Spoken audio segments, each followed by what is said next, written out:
নমস্কার বন্ধুরা, আমার চ্যানেলে আপনাদের স্বাগত জানাই। আজকে আমি আপনাদের বানিয়ে দেখাবো মুড়ো শুক্তো। প্রথমে আমি মুড়োগুলোকে ভালো করে ধুয়ে নুন হলুদ মাখিয়ে রেখে দিয়েছিলাম। এবার আমি কড়াতে তেল গরম করতে দিয়েছিলাম, দিয়ে মুড়োগুলোকে ভাজতে দিলাম।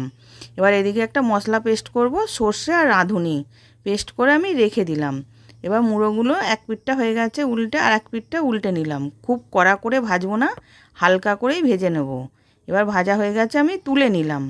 এবার ওই তেলের মধ্যেই রাঁধুনি, সর্ষে আর তেজপাতা ফোড়ন দিলাম, দিয়ে একটুখানি ভেজে নেব।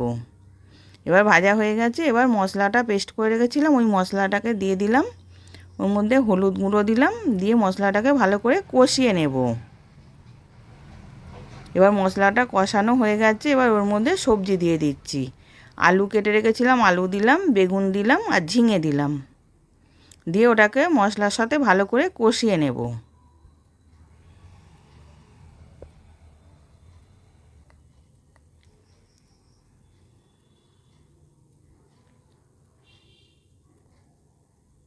এবার ভালো করে কষানো হয়ে গেছে আর কিছুটা সেদ্ধ হয়ে গেছে। এবার ওর মধ্যে আমি নুন দিয়ে দিলাম, দিয়ে এবার জল ঢেলে দিচ্ছি, দিয়ে এবার সেদ্ধ করে নেব। আর মাছের মুড়োগুলোও দিয়ে দিলাম।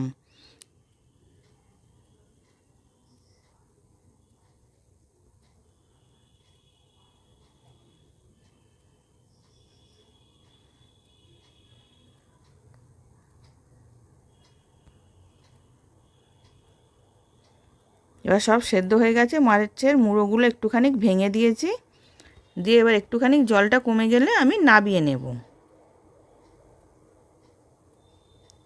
এবার রেডি হয়ে গেছে, নাবিয়ে নিয়েছি সার্ভ করার জন্যে। আশা করছি ভিডিওটা ভালো লেগেছে। আমি হাজির হব আর এক নতুন রেসিপির সাথে।